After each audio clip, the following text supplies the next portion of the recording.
Still typing serial numbers one by one? Stop right there, Excel can do it automatically for you. Today, I'll show you how to create an auto-numbering list using the sequence function. Okay, let's dive in.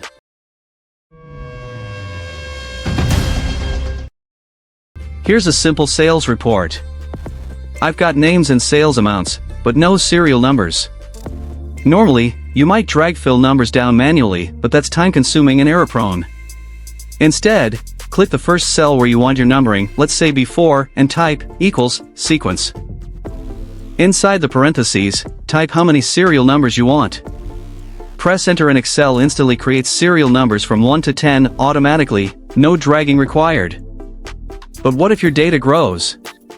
For example, you add more rows for new sales entries, the numbering won't update automatically unless you make it dynamic. That's where the magic of COUNTA comes in.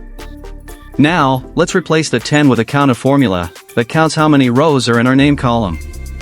Select the range that your list could potentially cover here. I'll select C4 to C100. If you want to add a dot after each number, just add an ampersand and inside quotes, type a dot.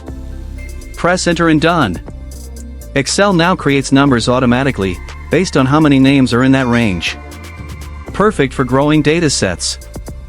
And that's how you build a fully auto-updating numbering list in Excel, no more manual typing or dragging ever again.